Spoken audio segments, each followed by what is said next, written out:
Vai ser brilhante. Com a palavra, ao nosso irmão Signati.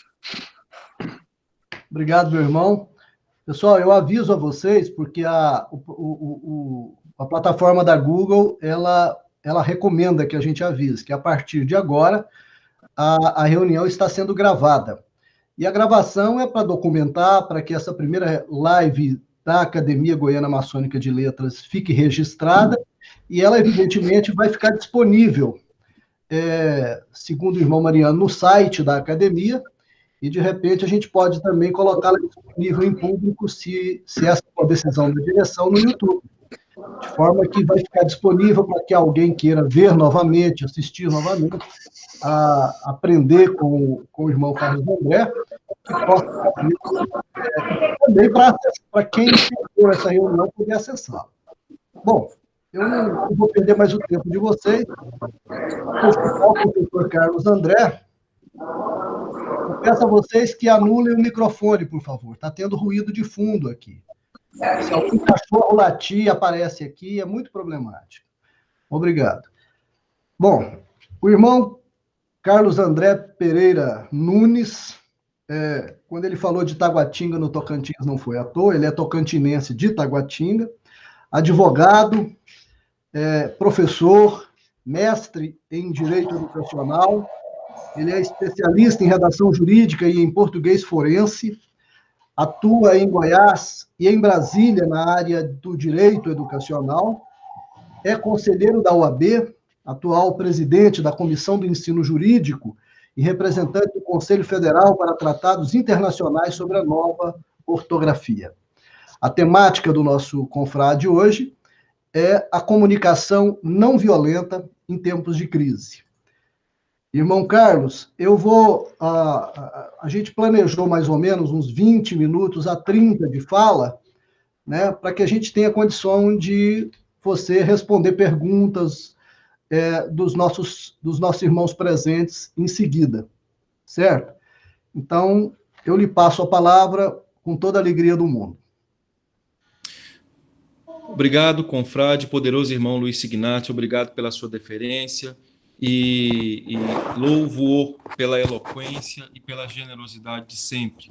Eu quero dizer que, mais uma vez, é uma honra para mim estar na maçonaria, especialmente na Academia Maçônica Goiana de Letras, que é motivo de júbilo para este retirante do estado do Tocantins, aqui na nossa querida Goiânia. Bem, eu gostaria de falar sobre um dos assuntos que hoje talvez seja um dos mais importantes assuntos da humanidade.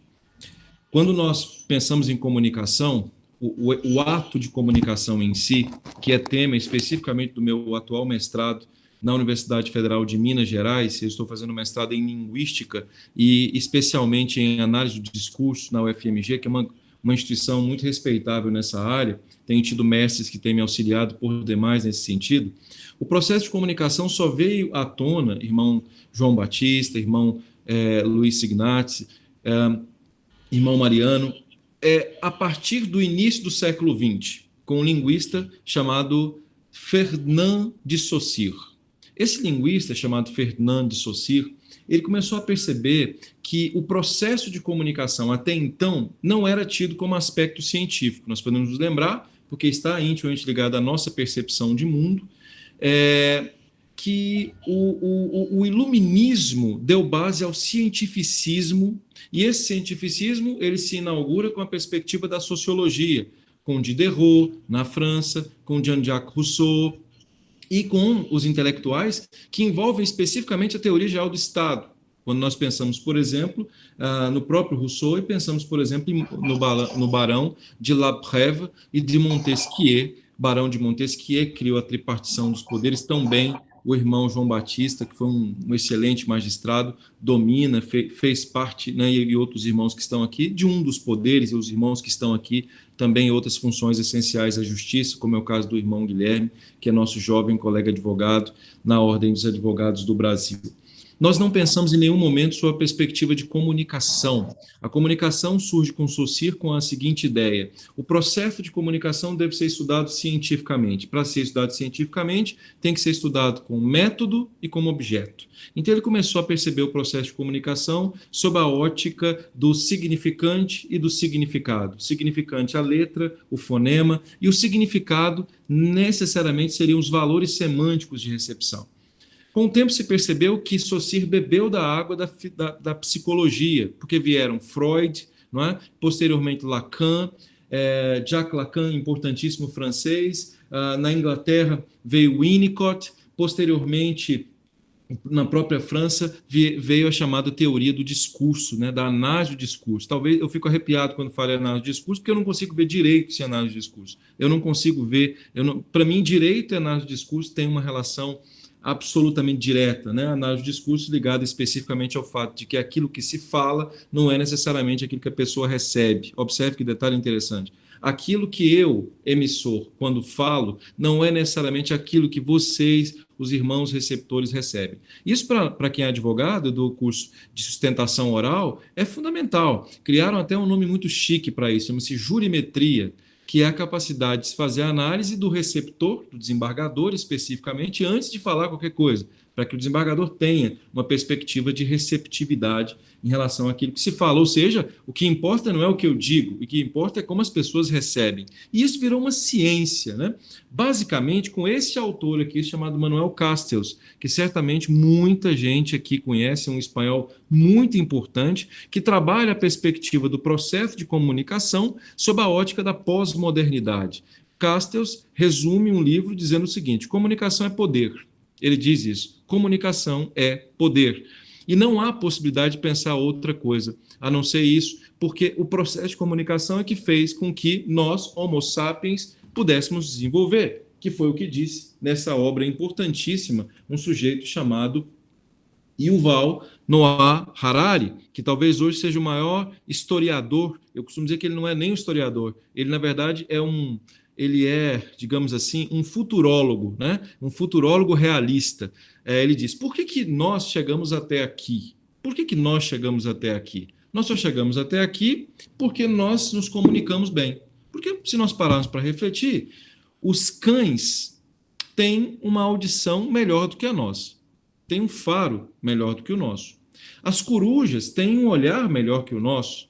A sensibilidade dos répteis é melhor do que a nossa. Então, o que faz desse indivíduo frágil, que, como muito bem coloca Jean-Paul Sartre, que primeiro existe para depois ter a essência, não é? Quando nós pensamos na perspectiva sartriana, nós pensamos que primeiro vem a existência, só depois vem a perspectiva da essência. O que faz com que nós dominemos o mundo? O que faz com que nós dominemos os outros animais? Comunicação. Não há outra perspectiva a não ser a comunicação. Então, o direito é resultado da comunicação. A medicina é resultado da comunicação. A engenharia é resultado da comunicação. E nós estamos no momento de pós-modernidade. No momento de pós-modernidade foi criado um negócio chamado de internet. E a internet deu a nós uma nova percepção de comunicação. Por quê? Porque antigamente nós tínhamos uma percepção de que o cientista, a ciência, era a voz da palavra. Então, quando nós pensávamos, por exemplo, em direito no Brasil, nós pensávamos em quem? Miguel Reale. Foi Miguel Reale que disse. Ele falou da teoria tridimensional do pensamento. Portanto, se Miguel Reale disse, está correto. Não há discussão, não há que se falar sobre qualquer hipótese, que existe aí uma perspectiva de equívoco. Existe um caráter cientificista. Não, foi Freud que disse. Então, se Freud disse na psicanálise, então está certo. Não há que se discutir aquilo que Freud disse. Não, foi Saussure que disse. Então, se foi Saussure que disse, está correto. Só a perspectiva da linguística, não é? E aí vem, né? Os matemáticos, por exemplo, da Alemanha, os filósofos alemães, até Caetano disse: se você tem uma ideia incrível, é melhor fazer uma canção, que está provado que só é possível filosofar em alemão, para dizer a importância dos alemães na perspectiva da filosofia e da pragmatização do trabalho da engenharia, etc, etc.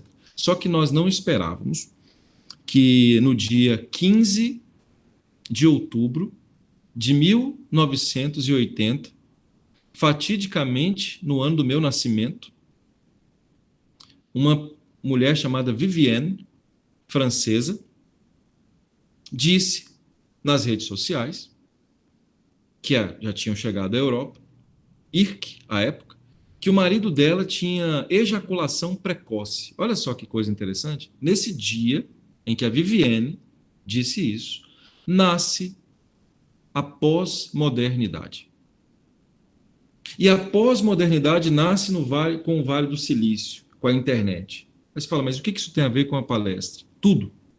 Porque foi nesse dia em que a Vivienne falou algo que só se falava para si mesma, ou se falava até mesmo para o padre em confissão, ou para a melhor amiga, agora todos têm acesso.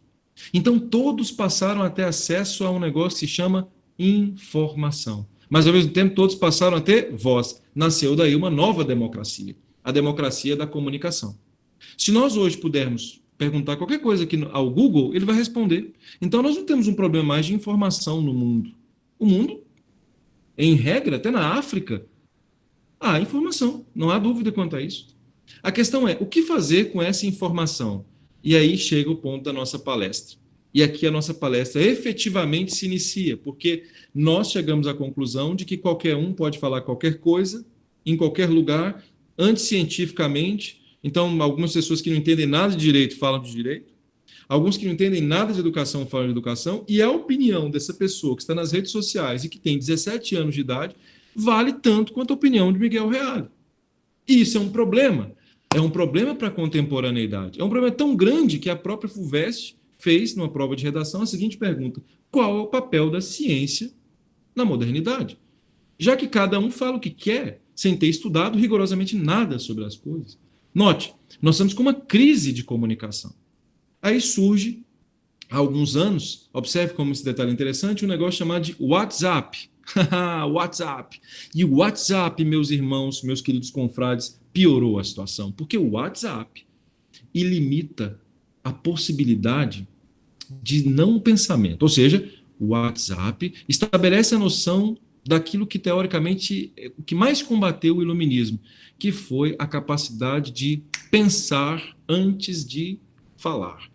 Porque quando nós falamos, nós pensamos antes. O WhatsApp não. A tendência do WhatsApp é simplesmente receber e mandar. O caráter passivo do WhatsApp estabelece a noção de receber, repostar, receber, repostar, receber, repostar. E aí, então, ele deflagrou algo bastante perigoso, que foi o nosso problema antropológico, né? Qual seja o nosso problema antropológico? A nossa vaidade, que tanto combate a maçonaria. Nós somos pedra bruta a ser lapidada.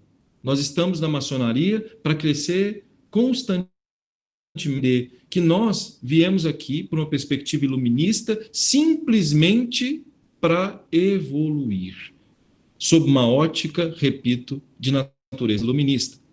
Pois bem, o que se percebe no WhatsApp é exatamente essa indolência, digamos assim, com a ciência. A lógica de que o repost, a lógica de que a percepção de falar e a ausência de ouvido, especificamente, a ausência da escuta ativa, seja algo que seja, digamos, a lógica. Porém, e é mais grave, que nós nos esquecemos que nós, irmãos, também estamos no WhatsApp. E aí nós nos esquecemos de alguns princípios da maçonaria, sobre os quais eu quero falar aqui agora. Quero compartilhar um slide, peço que me permitam a apresentação da tela, para que eu possa, então, solicitar, colocar essa lógica da tela, e eu vou colocar aqui um slide para que os irmãos possam ver, vamos verificar se os irmãos conseguem ver esse slide que eu vou colocar aqui agora. Então, vamos lá. Os irmãos conseguem ver aqui o meu slide?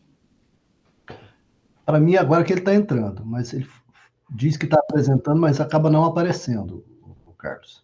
Comunicação não violenta, os irmãos viram? Eu não estou enxergando ainda, não. Ainda não? Não. Deixe-me tentar aqui, então, colocá-lo.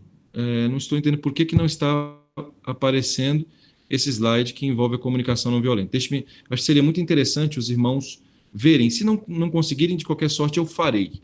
aqui, mas eu quero tentar, eu acho que vai ser muito importante que nós Ô, possamos... Carlos, está aparecendo quando você clicou e baixou a tela da live. Aí começou a aparecer. Então, vamos lá.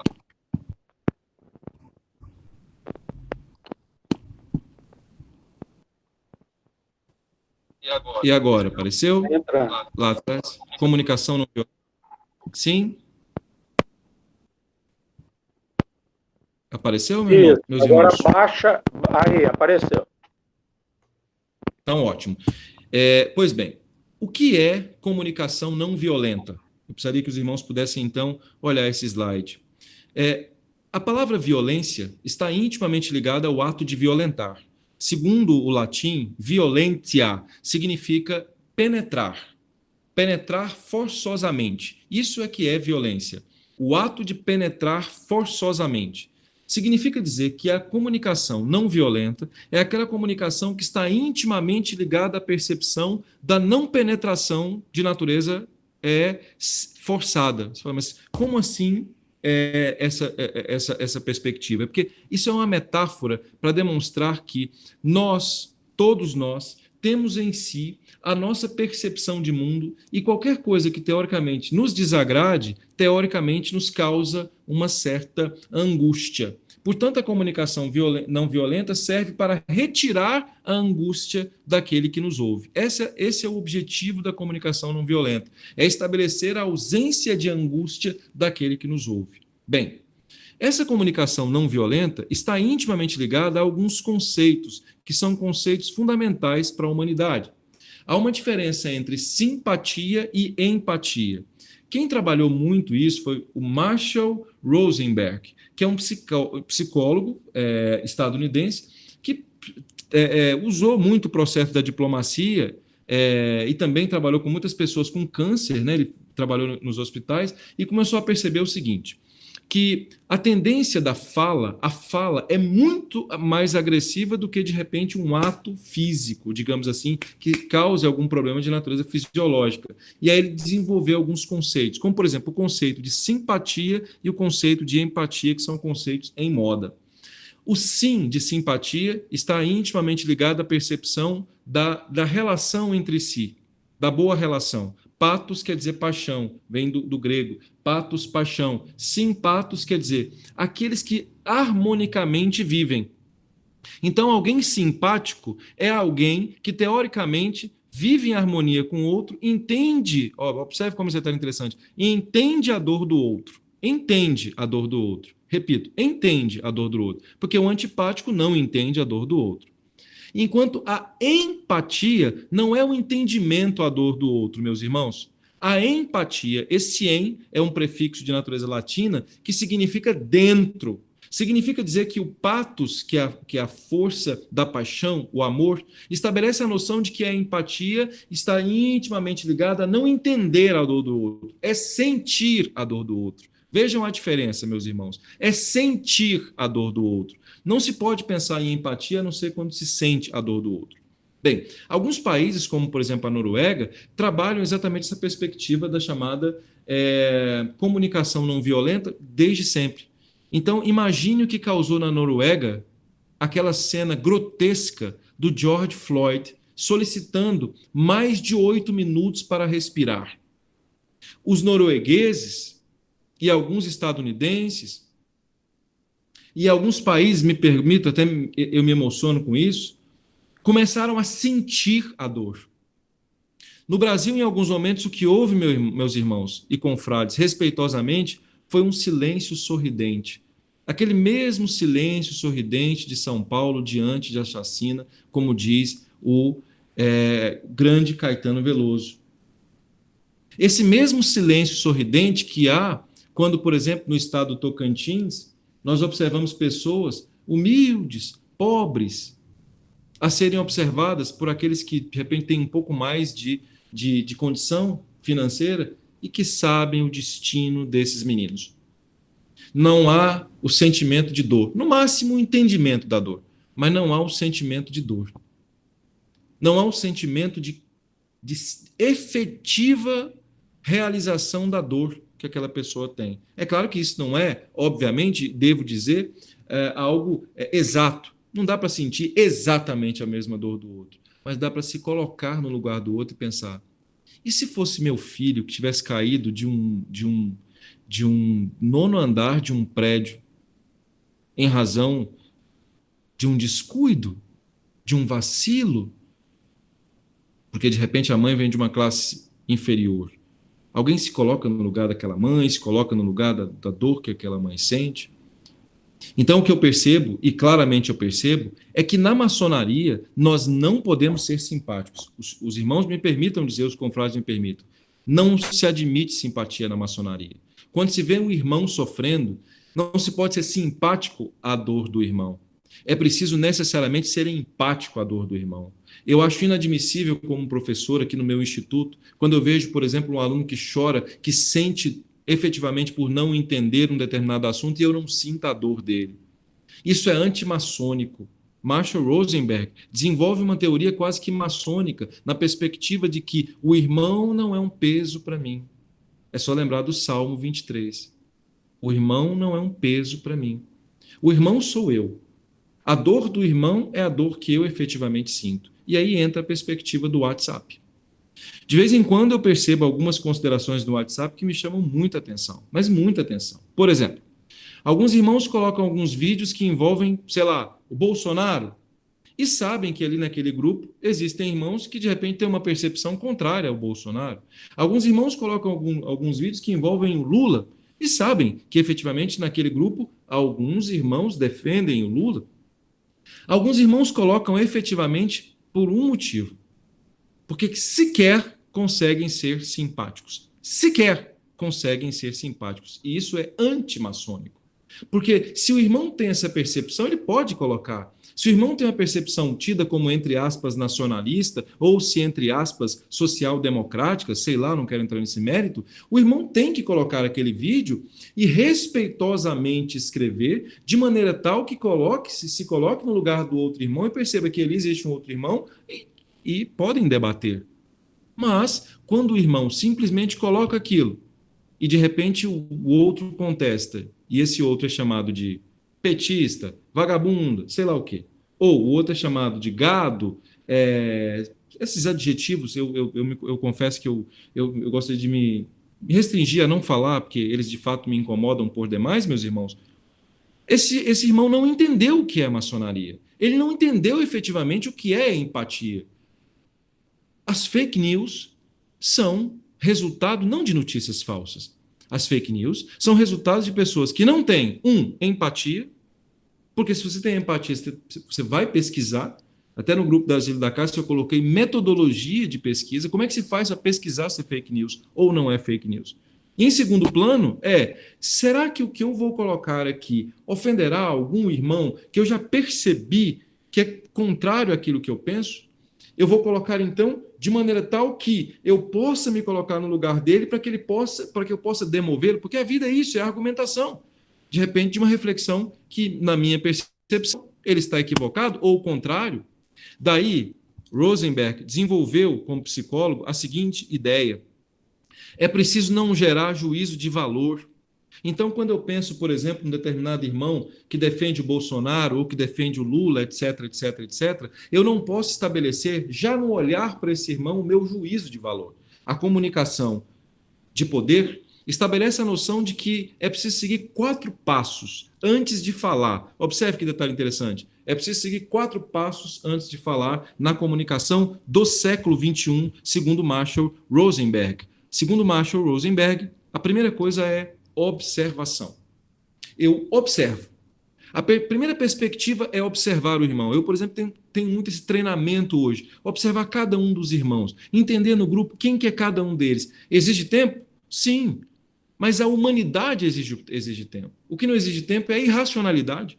E o direito passou a existir porque, naturalmente, a irracionalidade matava. A humanidade não iria prosperar se não houvesse a iluminação, as luzes, inclusive pregadas pela maçonaria. Então, é claro que isso demanda tempo. Eu observo. Depois de observar, eu noto qual que é o sentimento desse irmão. Observe como esse detalhe é interessante. O que move esse irmão? Então, por exemplo, eu observo que um irmão, vamos imaginar, tem um padrão de comportamento que é tido como nacionalista. Por exemplo, esse irmão defende a ditadura militar. E eu vou entender por que desse sentimento desse irmão. De repente, esse irmão é um irmão altamente trabalhador, é um irmão altamente honesto e que, de repente, vê depois da democratização frustrada a lógica de um país melhor.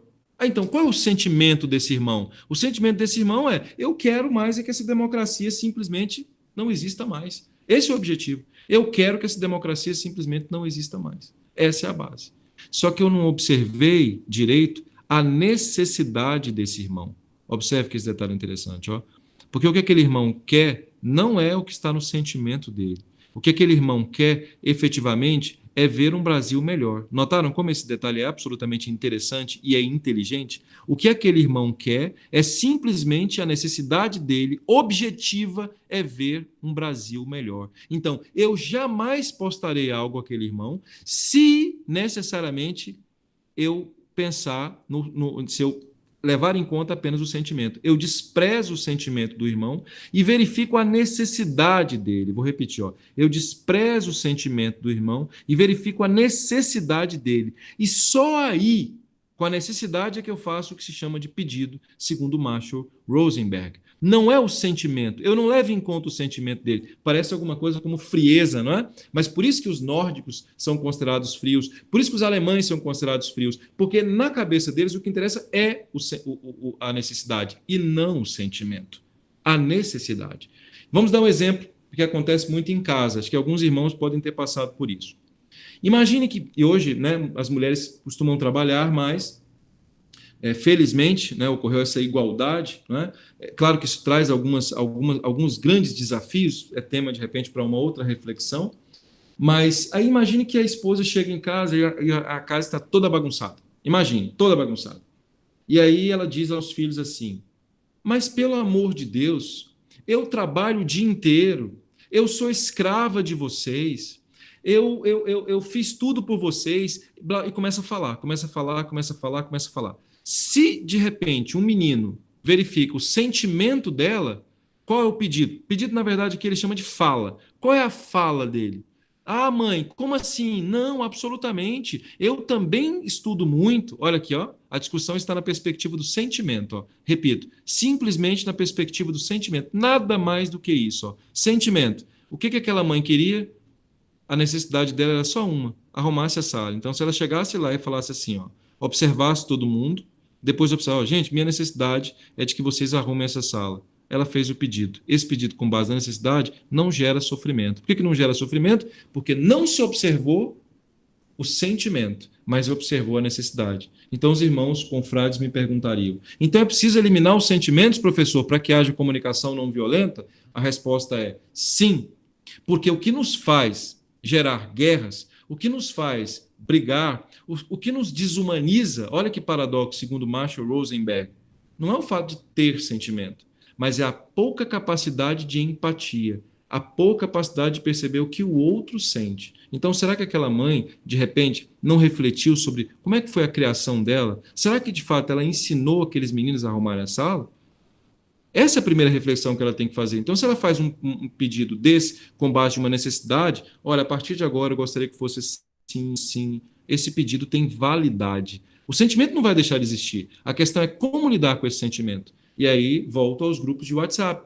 A pergunta é: será que eu devo postar tudo? Ou primeiro eu tenho que observar quais são os irmãos que ali estão, para eu pensar de que maneira eu vou postar aquilo, para que aquilo seja empático e que, consequentemente, crie resultado.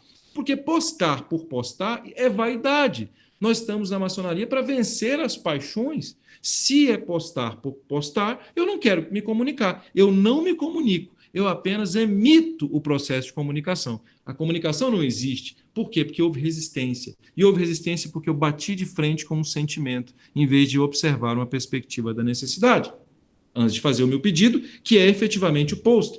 Essa é a teoria clínica do Marshall Rosenberg. O que nós fizemos aqui no Instituto?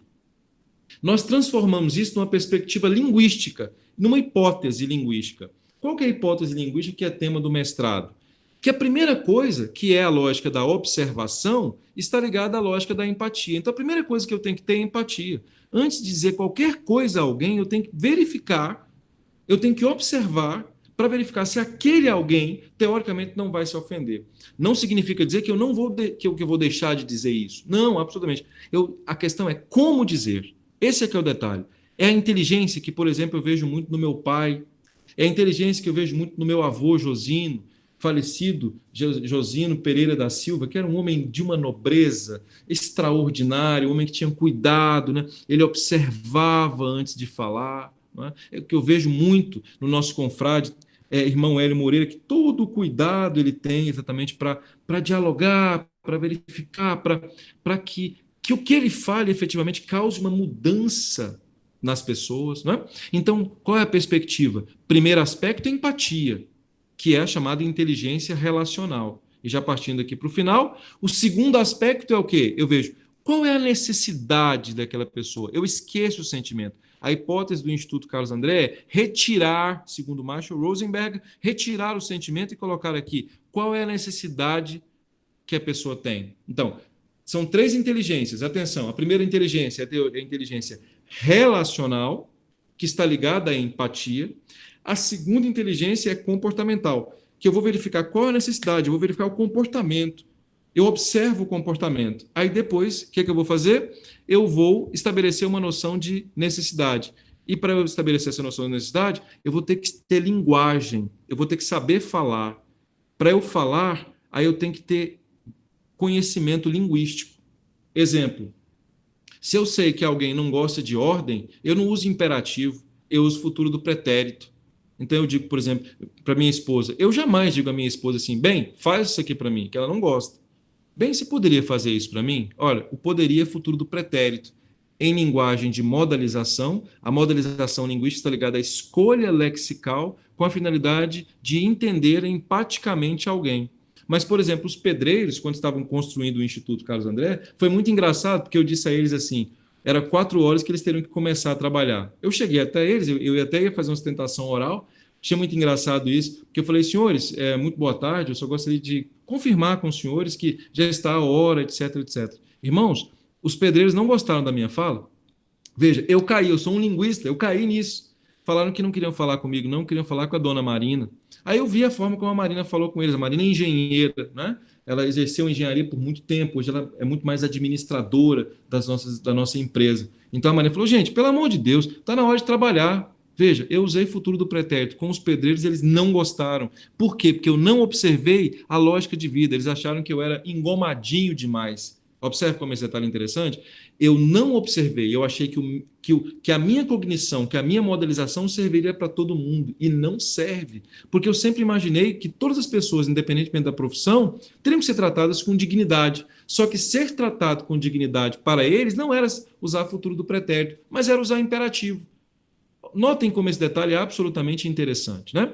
E a fala é exatamente a lógica da cognição, da modelização, que é o resultado de eu, primeiro, observar, ver a necessidade, escolher a palavra certa, falar. Repito, observar, ver a necessidade, escolher a palavra certa, a linguagem certa e falar. Repito, permitam-me, irmãos e confrades, observo, inteligência relacional, vejo necessidade, perceba a inteligência comportamental, a linguagem cognitiva, aspecto de modelização, e depois eu falo. Eu vejo, por exemplo, alguns colegas, eu tenho um grande amigo, que foi meu professor, o Rubão, do WR, e o Rubão, por exemplo, tem uma excelente empatia. O Rubão é incrível em relação a isso, porque ele sente a dor do pai, ele sente a dor do pai, ele verifica qual a necessidade do pai, que o menino passe. Só que o problema, eu sempre falo isso a ele, né? Qual o problema dele? É a linguagem. Então, a linguagem dele ofende. Eu poderia falar isso de outra maneira. Aí nós tentamos dizer assim, mas isso é mimimi. Aí falamos que isso é mimimi, que a sociedade está muito chata, que ninguém aguenta mais. Sabe o que nós estamos fazendo? Nós estamos conclamando o nosso direito constitucional de sermos preconceituosos, absolutamente, sei lá, né, brutos, ignorantes. E aí, eu que sou educador, percebo, eu vejo meninos hoje em dia em depressão, se matando por questões de gênero, por questões múltiplas, porque a sociedade mudou completamente, a sociedade do século XXI não é a mesma sociedade de até agora, mudou, e as pessoas não conseguem perceber isso, e basta estudar psicanálise para ver isso, ou seja, não está havendo observação. Então, se, por exemplo, um pai tem um filho que é, por exemplo, homossexual, imagine o sofrimento desse pai, mas imagine o sofrimento desse filho. E os dois não precisariam sofrer, bastariam dialogar, observar quais são as necessidades para se chegar a um pedido e mudar a sociedade. É isso de que nós precisamos. Nós precisamos de paz social, nós precisamos de respeito ao próximo, que nada mais é do que empatia, sua perspectiva relacional. Então, meus irmãos, o que eu quero aqui é mostrar aos irmãos exatamente essa perspectiva que é da chamada inteligência empático não violenta, da chamada inteligência da comunicação não violenta por empatia, que gera inteligência relacional, necessidade, que gera inteligência comportamental, linguagem, que gera inteligência cognitiva e fala, que gera a chamada modalização. Para quê? Para que nós possamos exercer a maçonaria, meus irmãos, com mais dignidade e não ofendermos tanto os irmãos.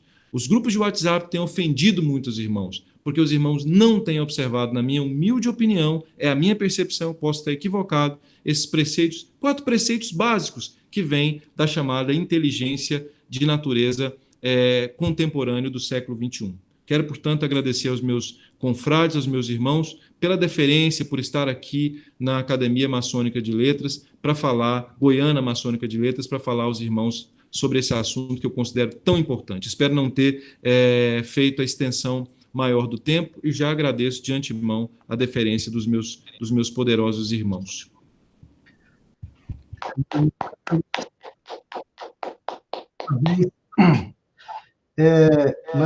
Nós estamos com uma indagação já iniciada, com o irmão Eurípedes Cipriano, fez uma pergunta já por escrito no chat. Eu chamo a atenção de todos que estão presentes para que o chat é um ambiente para vocês fazerem colocações.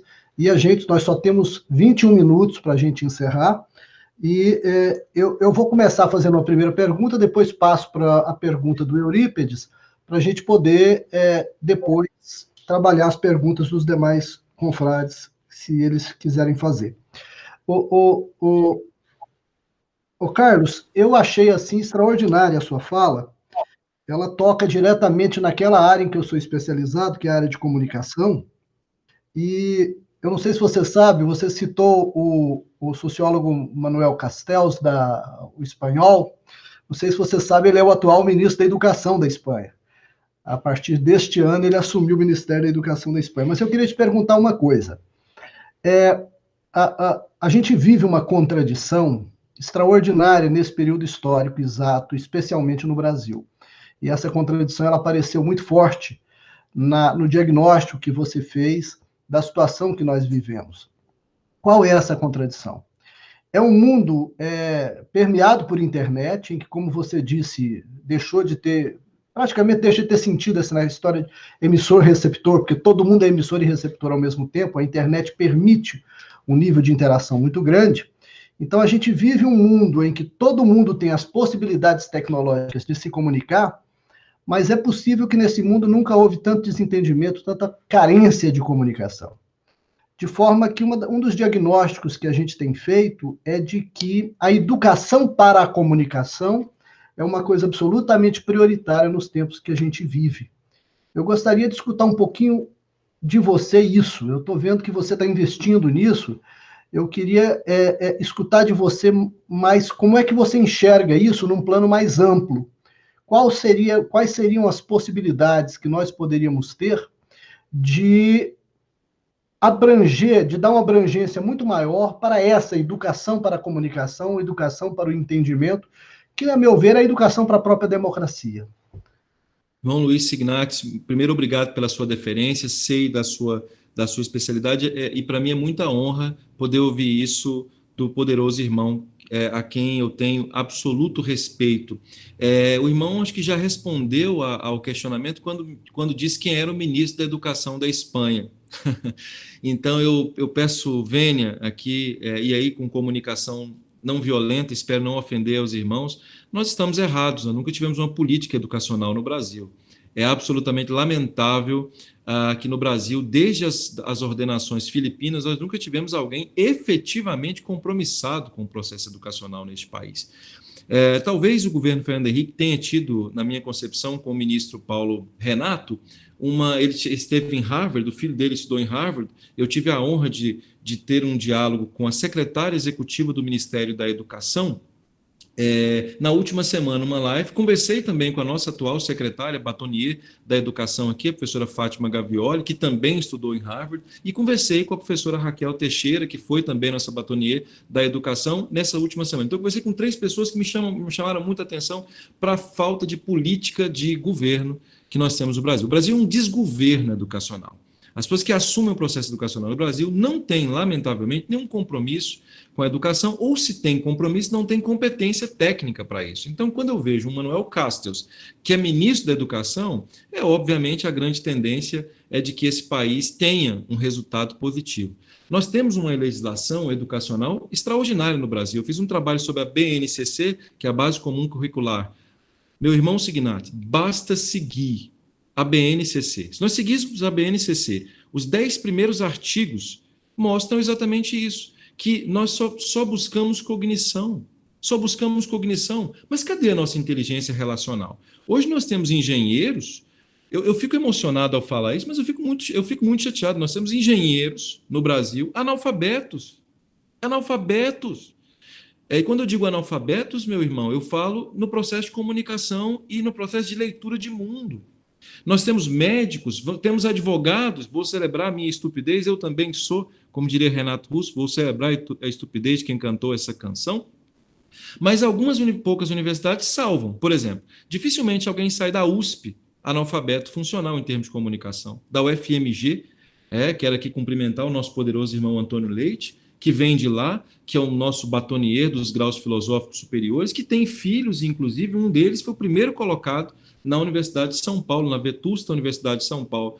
Porque a Universidade de São Paulo não permite, é da tradição da USP, que as pessoas saiam da Universidade de São Paulo com uma boa formação intelectual. O que não acontece, respeitosamente, aqui em Goiás. Aqui, se você perguntar quem que é Manuel Castells, para muitos juristas, meu irmão Luiz Signati, não vão saber. Se você perguntar quem é, por exemplo,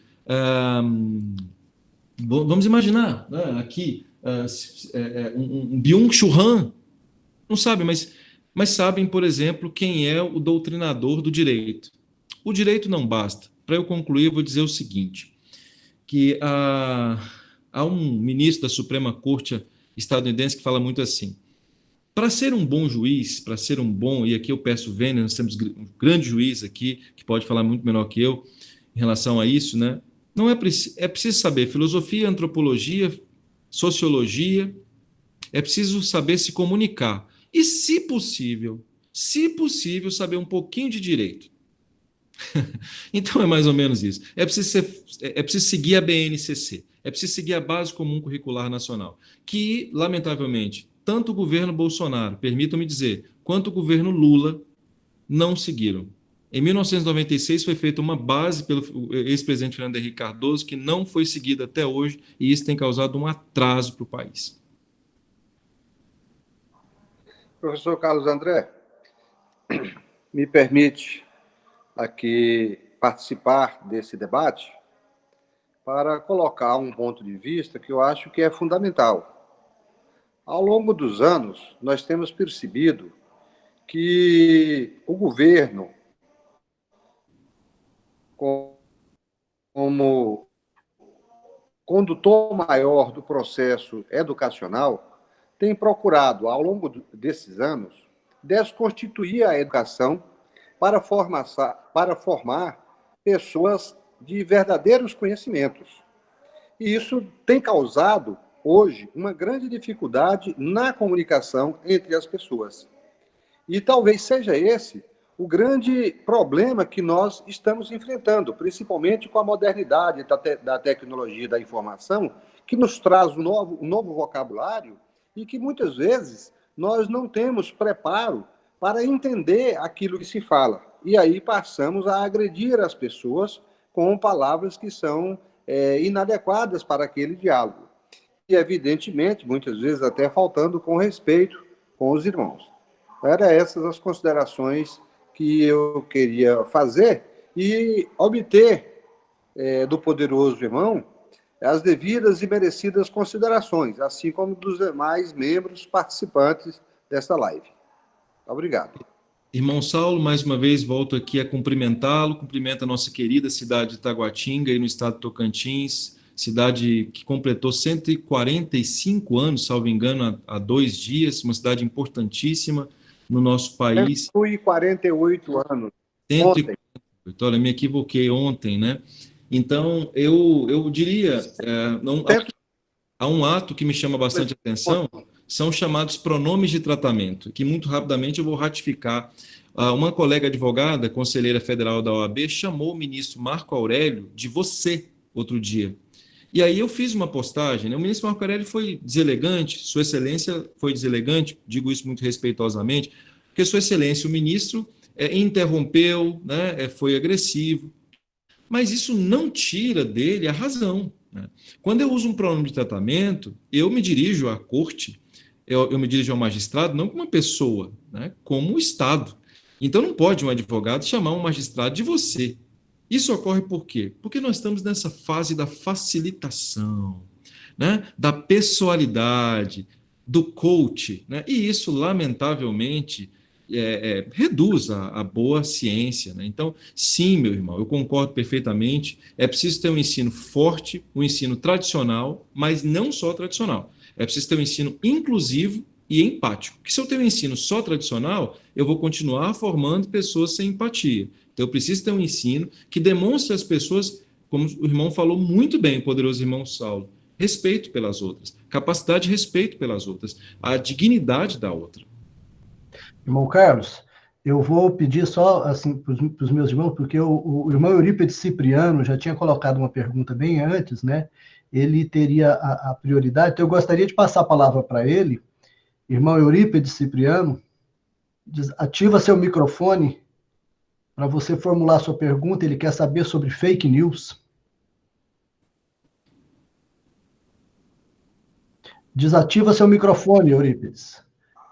Ative seu microfone, Eurípides. Não está conseguindo ativar, não? Ele não está conseguindo ativar, então eu vou fazer a pergunta dele. Olha, hoje, diz ele, vivenciamos uma das noites mais escuras no campo da comunicação. As redes digitais ensejam a participação de muita gente. E com essa possibilidade de comunicação vieram as fake news.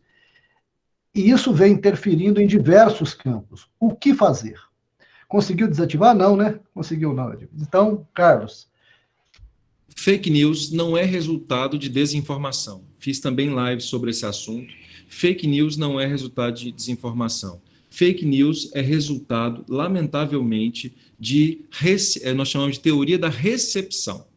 Significa dizer o seguinte, quando meu avô, lá no Tocantins, quando ele recebia uma informação, ele tinha algo que não era natural, algo que se chamava desconfiança. A sociedade se faz com isso. Qualquer pessoa pode dizer algo que pode ser questionada, e aí está a ciência. Ninguém é dono sobre qualquer hipótese da verdade.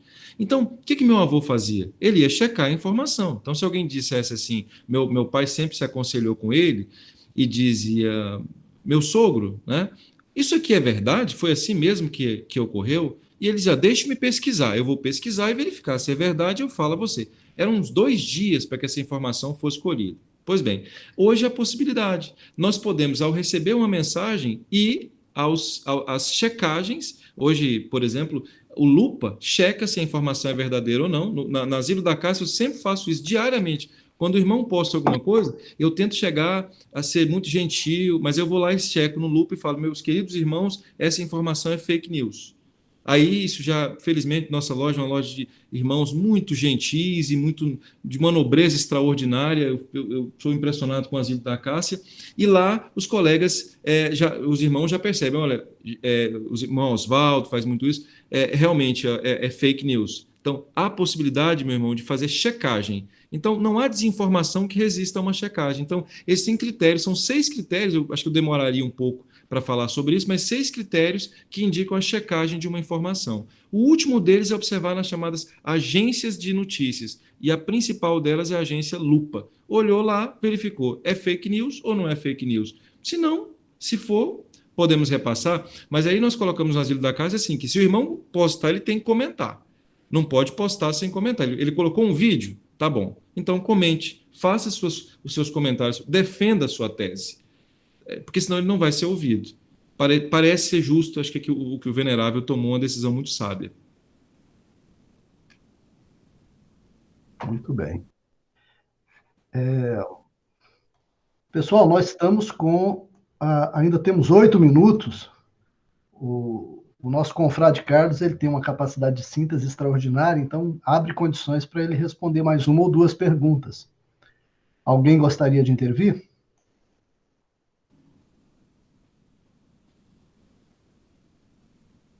Se não, Mariano, você tem que ativar seu microfone para a gente escutar você. Alô? Oi, tá me ouvindo? Isso, vamos. Oi. Posso? Claro. Primeiramente, parabenizar o nosso confrade pela disponibilidade, pela estreia, né?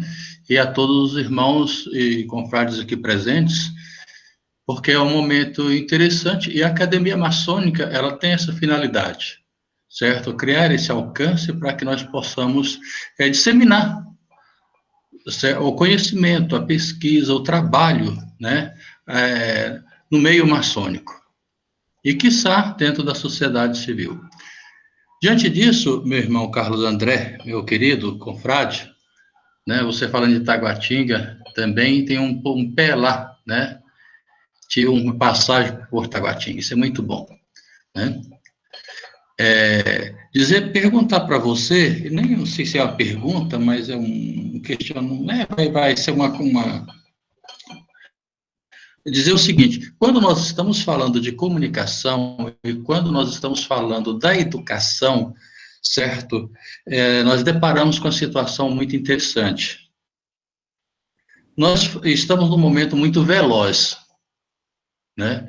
Pegamos um momento de muita velocidade. E, às vezes, eu fico imaginando, quando a gente se coloca diante disso tudo, a nossa preocupação com o ruído dessa comunicação, ela não é percebida, como você bem disse, né? Não é percebida, e daí a pouco nós temos, dentre nossos, até dentro dentro da nossa instituição, algumas questões que elas ficam assim, a entender. A gente fala assim, nossa, nós não estamos aqui para lapidar a pedra bruta, nós não estamos aqui para tornarmos uma pessoa mais polida, né? Pois bem, diante disso, eu queria perguntar para você, na sua percepção, né? Como que você vê, certo, o processo de educação maçônica, certo, nos contextos das tecnologias de comunicação e informação, bem como, certo, o que nós poderíamos fazer, né, certo, não coisa muito grande, uma coisa bem pequena que nós poderíamos fazer enquanto academia, enquanto veneráveis, enquanto grão-mestres, para que nós pudéssemos, pelo menos, minimizar, certo? E criar um caminho nesse momento que nós estamos vivendo eu diria que é de desencontros, certo? Eu diria que é de desencontros informacionais. E é onde tudo ficou muito banalizado, né? Como que nós poderíamos criar uma situação, até um trabalho para a gente fazer, certo? Que a gente poderia disseminar entre nós maçons, certo? O que a gente poderia fazer? O que a academia poderia fazer? Que a gente poderia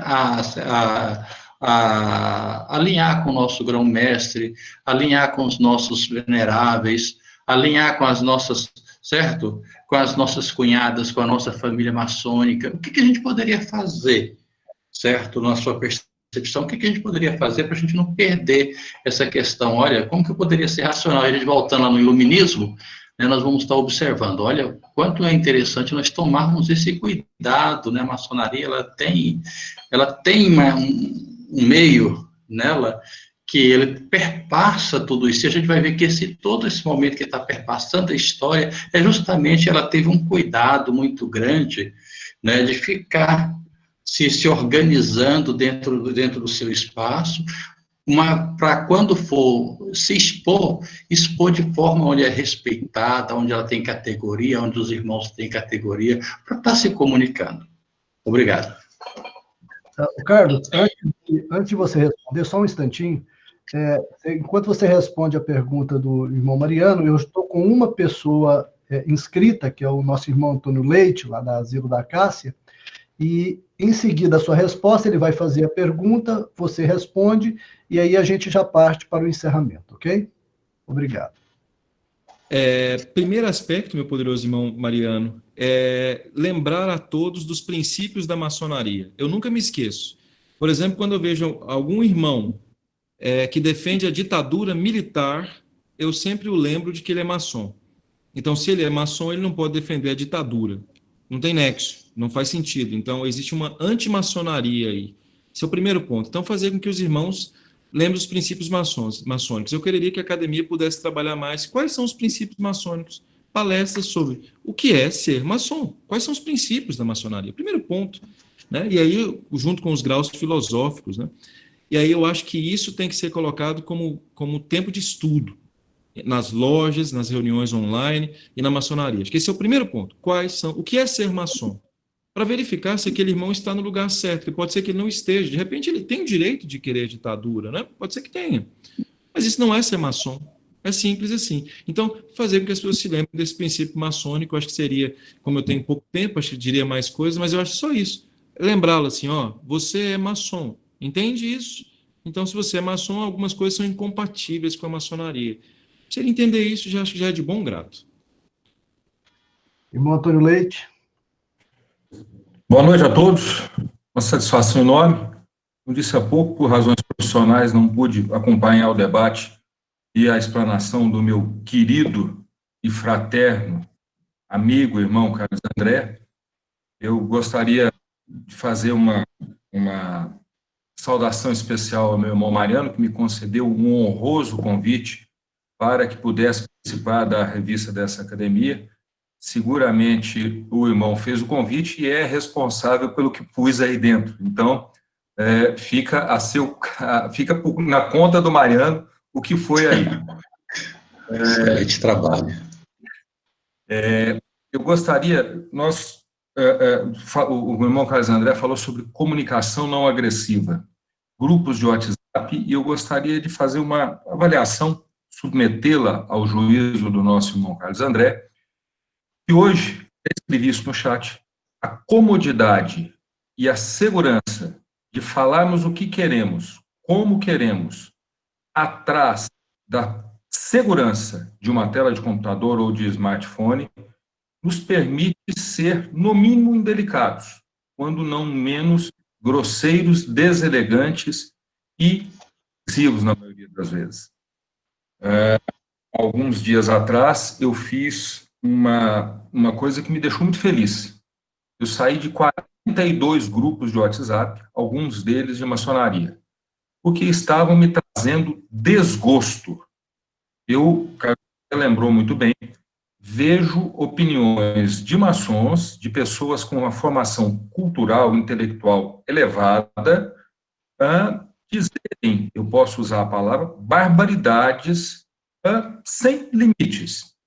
Então, para não fugirmos ao tema da apresentação, que é a comunicação não agressiva, está nos faltando alguma coisa que é respeito uns para com os outros. Isso é fundamental. Nós não conversamos olho no olho como conversamos no WhatsApp.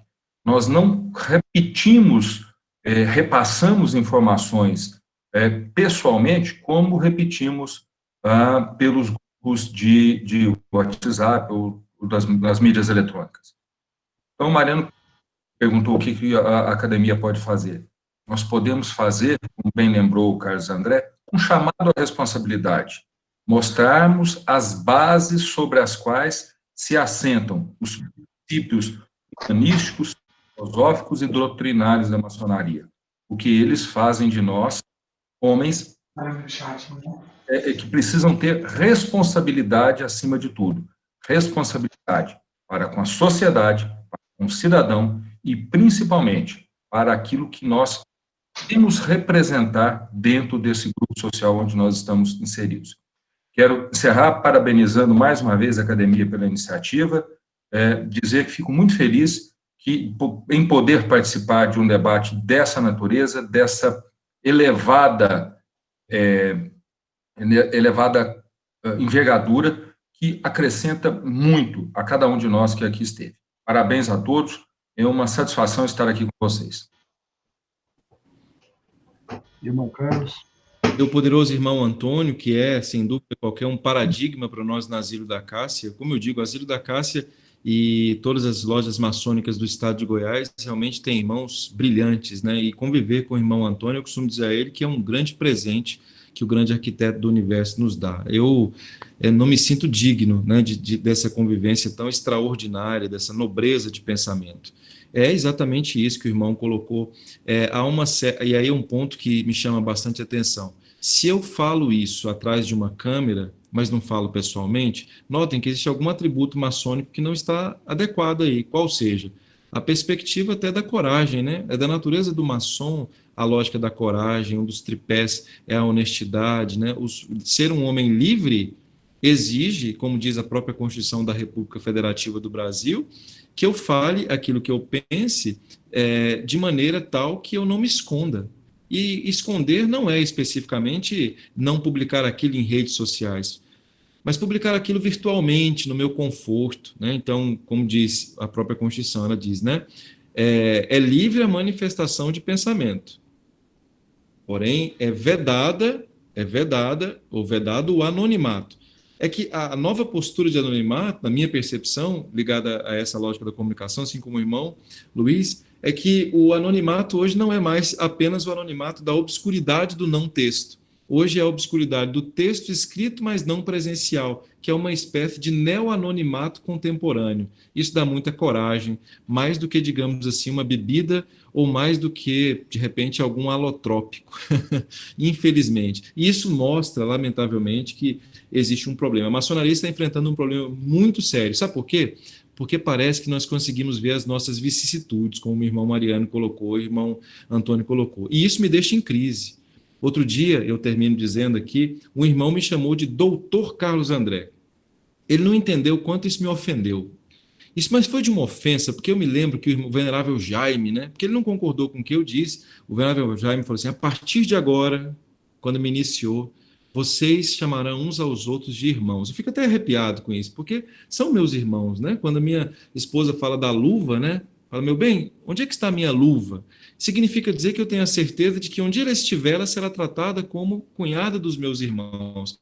Então, quando o irmão, porque não concorda comigo, me chama de Doutor Carlos André, de maneira ríspida, eu digo, a maçonaria falou em algum momento. Aí eu não dormi, tive que ligar para o irmão Braulio. Irmão Braulio, eu preciso da sua ajuda, eu preciso que você me ajude, porque eu não consigo lidar com isso. Eu não consigo, isso não é maçonaria, isso não me faz bem.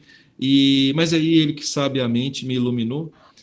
Ia até ligar para o irmão Antônio, mas eu falei, não, o irmão Antônio deve ter tido uma noite, um dia muito pesado lá na medicina, vou deixá-lo em paz, não vou comprometer o descanso dele. Mas eu me sinto indignado, porque não pode, né? É meu irmão não pode me chamar de Doutor Carlos André, isso é uma ofensa, imperdoável, digamos assim. Só não é imperdoável porque somos maçons, então temos que exercer o perdão, mas é, no mínimo, inadmissível. Então, não são só palavras chulas que desagradam. Irmão Carlos, a ideia é encerrar a reunião agora, mas o irmão Edson Rodrigues, de Rio Verde, fez uma última pergunta no chat, e eu achei essa pergunta muito interessante, porque ela não foi trabalhada em momento nenhum aqui. E eu queria, então, fazê-la muito rapidamente para escutar a sua resposta. Ele pergunta como você vê a comunicação no Brasil através das mídias em relação à parcialidade ou imparcialidade. Você quer completar alguma coisa, Edson?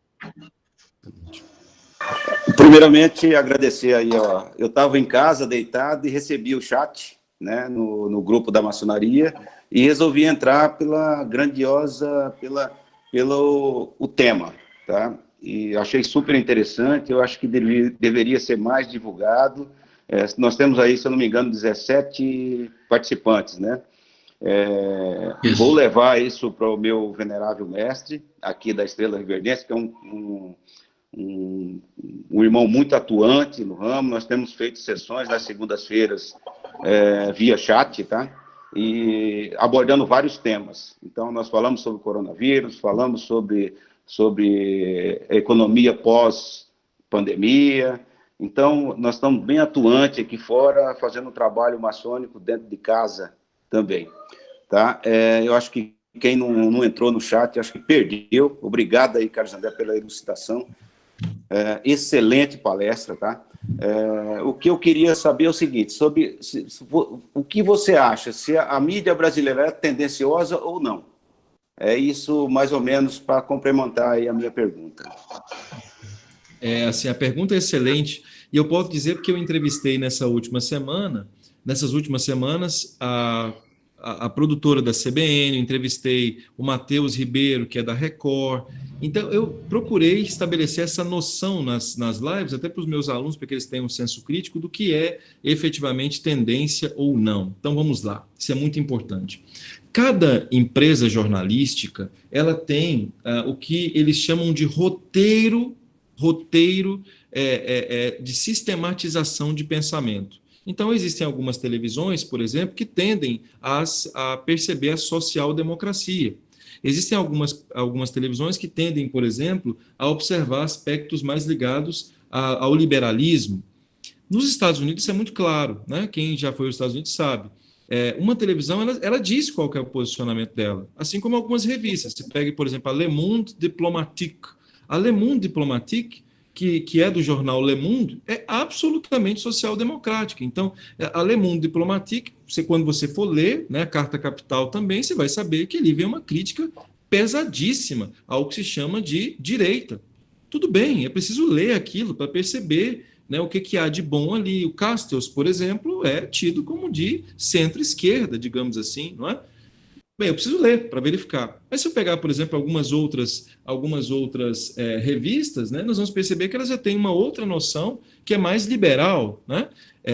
Tudo bem, né? Eu, por exemplo, gosto muito do liberalismo, sou um apaixonado pelo liberalismo, gosto muito do estilo de vida da Inglaterra, acho muito interessante. Então, eles leem Locke, por exemplo, eu gosto muito de Locke, e aí se escreve assim. O grande problema é que no Brasil essas coisas não são tão claras. Veja só como esse detalhe interessante. E essa não clareza, né, dos posicionamentos, que a clareza é maçônica, um homem bom e de bom costume, ele fala o que ele pensa efetivamente com empatia, é bom deixar isso muito claro, mas com empatia ele fala o que ele pensa. E as pessoas não estão certas ou estão erradas, elas têm posicionamentos diferentes. Então, o que eu acho, que eu pude perceber, e veja que é uma percepção, digamos, superficial, eu não sou jornalista, mas é de que não há clareza, né? Ou, por exemplo, a Record. Vocês já perceberam que quando você assiste a um programa na Globo e um na Record, o fato é o mesmo, mas chega a ser engraçado. O dia eu estava assistindo, eu morri de rir, porque eu falei, meu Deus, parece que é uma outra história. Então, assim, se o sujeito gosta do Bolsonaro e ele vê a Record, ele fala, tá vendo aí, ó, Globo lixo. Aí se alguém gosta da Globo, vê a Record, fala, gado. E detalhe, nem a Globo nem a Record dizem a que vieram. Notaram como esse detalhe é interessante? Então, essa confusão é estranha, né? Se elas dissessem, se elas tivessem posição, né? Porque o Brasil, gente, eu concluo aqui dizendo o seguinte: Bolsonaro está sendo apoiado pelo Centrão. O Lula foi apoiado pelo Centrão. O FHC foi apoiado pelo Centrão. O Sarney era o Centrão. Desculpe se eu ofendo ao falar isso. A minha pergunta não é por que eles são apoiados pelo Centrão. Sabe qual a minha pergunta é? Por que existe o Centrão? Eu nunca entendi. Mas como assim existe o Centrão? Se existe o Centrão, alguém vota no Centrão. E o que é o Centrão? É o resultado que o irmão Edson acabou de falar agora. É essa coisa malemolente, sem personalidade, compreende? Esse é um grande problema. Então, vou ser polêmico ao dizer que eu respeito muito mais o PSOL do que o Centrão, mesmo sendo alguém considerado liberal, porque eles têm posicionamento. Um homem tem que ter posicionamento. tem que ter posição, tem que ter respeito pelo adversário, mas tem que ter posicionamento. Se alguém é de direita, como era o Antônio Carlos Magalhães, por exemplo, ele explicitava. Na minha percepção, eu via muitos problemas, né, no caráter dele, principalmente nessa percepção educacional. Eu sou um educador, não posso admitir desigualdade social. Mas ele colocava. Então, o que havia nos políticos antigamente era um pouco mais de responsabilidade, como o irmão Antônio colocou, com posicionamentos. As pessoas têm que ter mais posicionamento.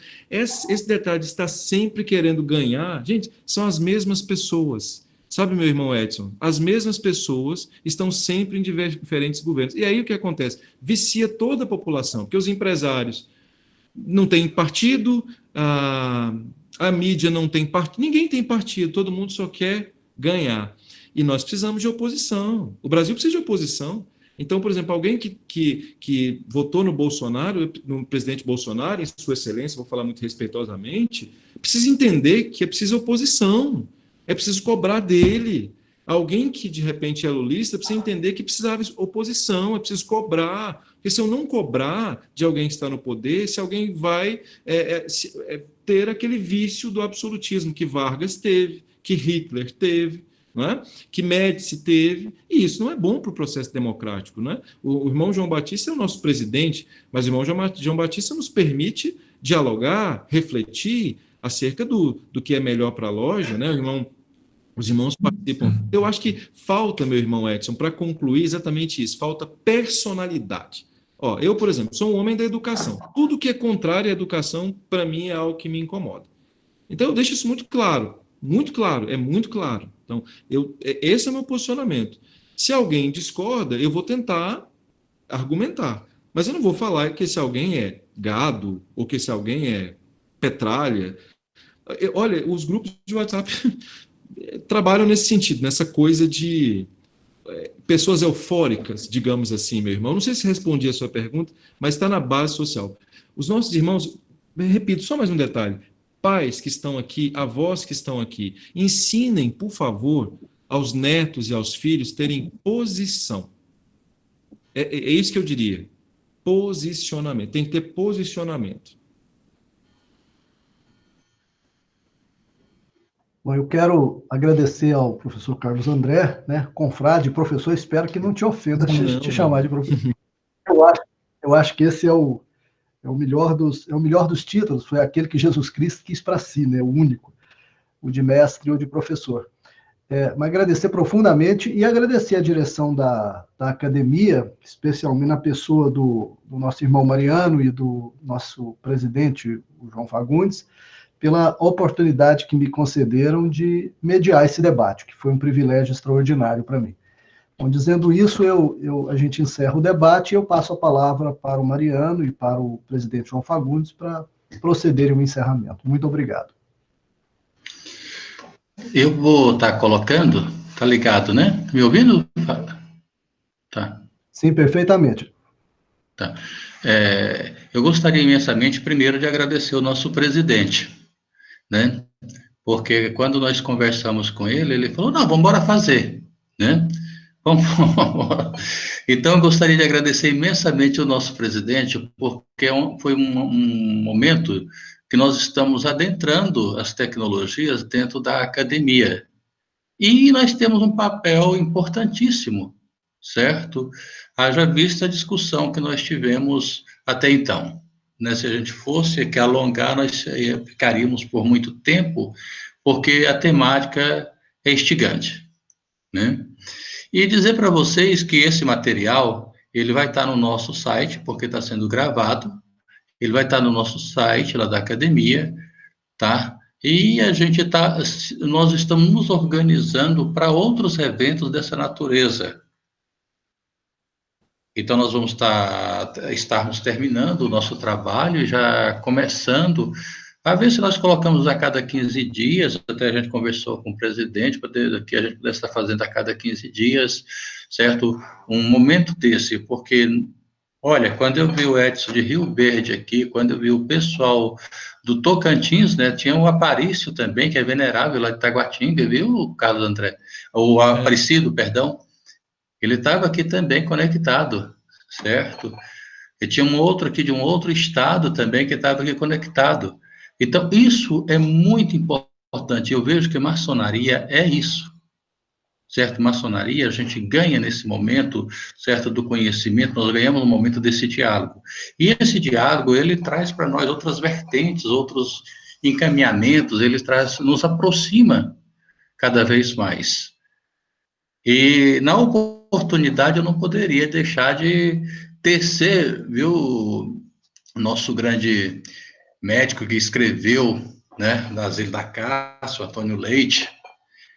Carinhosamente, eu só falei para ele, olha, não foi nem com uma boa comunicação, que a gente vai vendo assim, olha, João, Antônio, eu preciso de uma matéria para o jornal falando sobre nós maçons, e você não sabe da quantidade de elogios que nós tivemos, certo, acerca da sua matéria no jornal, tá? A gente fica agradecido, e a gente está aberto a todos, certo, que nós temos um jornal que ele tem uma edição semestral, certo? Quando nós temos mais tempo, a gente faz ela 2 vezes no semestre, tá? Para que nós pudéssemos estar escrevendo também, que ele vai estar transformando logo, logo no espaço eletrônico, na revista eletrônica, nós estamos já fazendo uma outra atividade para ela ganhar dimensão. Então, a gente conta com cada irmão, com a natureza do trabalho, certo? Com a disposição do trabalho de cada irmão. Fica aberto o convite e agradecido a todos vocês pelo esse momento. E ao nosso presidente, mais ainda, né? Porque apostou, né? Apostou no novo momento da academia. E eu penso que é por aí que nós começamos, né, João Fagundes? Obrigado a todos e uma boa noite. Fagundes, as considerações finais, por favor, presidente nosso. Está desligado o microfone dele. O Fagundes tem que clicar no microfone para ativar.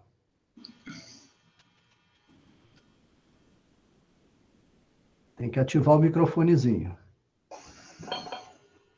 Clica na tela e microfone depois. Vai aparecer uma faixazinha no meio, é o primeiro ícone, ao lado do telefoninho vermelho. Ele não está conseguindo. Embaixo, Fagundes. Só clicar na tela aparece. Tem que ser ele, gente. Ninguém consegue fazer isso por ele. O mediador não consegue? Não, não consegue. Eu posso desativar o microfone de alguém, reativar eu não posso.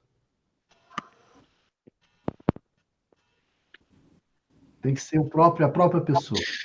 Nós estamos aprendendo, gente. Tem que... Fagundes,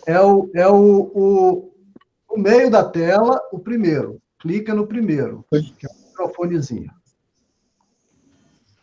As primeiras aqui em Rio Verde também nós tivemos bastante problema.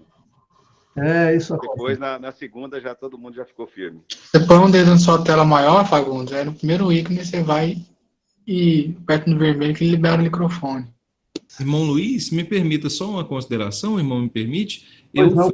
fui indelicado, então, o venerável mestre da loja lá de Taguatinga estava aqui, o irmão... Aparecido. Tá. Eu não tive a honra de conhecê-lo, então fica aqui meu cumprimento a ele, peço que o poderoso irmão Saulo possa passar. Ele eu não cumprimentei de maneira muito indelicada. Peço escusas, eu realmente não sabia. Comunicação não violenta, isso poderia gerar uma situação desagradável. Fagundes não conseguiu o Signatis. Deixa eu tentar falar com ele aqui. Vê se consegue aí. Só um minutinho, eu vou falar com ele aqui. Peraí.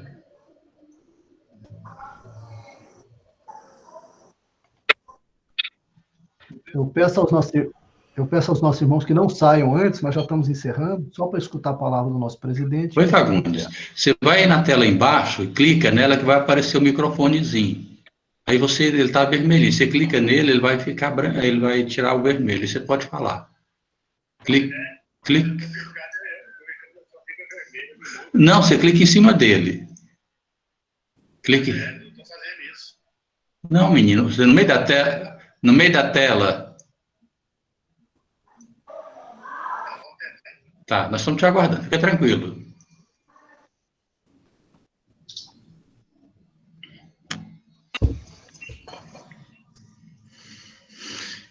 E o pessoal que está aí de outras regiões, de outras lojas, vão fazer o marketing, tá, pessoal? Para que nós possamos integrar cada vez mais e sugestões para que a academia possa desenvolver outras atividades. Nós estamos abertos, tá? Eu estou falando aqui em nome, nós temos enquanto Fagundes adentro, aí o espaço entrou. Certo? Nós estamos abertos a sugestões, ao trabalho, que sempre aberto, nós queremos ouvi-los, tá? Fagundes, conseguiu? Foi. Agora sim. Conseguiu.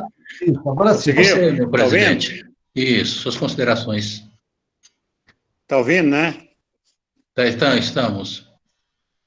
Meus irmãos, meus especiais confrades. Olha, essa primeira live, né, na nossa Academia Goiana Mação Direita, eu acho que foi brilhante. Brilhante, a primeira live nossa. Essa temática, comunicação não violenta em tempo de crise, né, foi um tema muito especial e um tema escolhido pelo nosso irmão Carlos André, né? Muito bem escolhido por ele. Olha, hoje nós temos aqui o irmão Carlos André falando sobre Rousseau, Montesquieu, né? Manuel Caster, Yuval, né, o futurólogo, que eu não conhecia ainda, né? Sobre Sartre e por aí afora. Então, eu quero agradecer os irmãos que organizaram a nossa live, Mariano, Signati e outros que ajudaram aí. E parabenizar especialmente o nosso irmão Carlos André por essa palavra, por essa palestra. Foi brilhante, Carlos André, brilhante. Muito bom. E esperamos realizar outra live dessa em breve, certo? E encerrado, eu quero pedir ao grande arquiteto do universo, né, que continua protegendo todos nós. Muito obrigado. Obrigado, pessoal, e assim nós encerramos. Muito obrigado pela presença de todos. Até a próxima vez.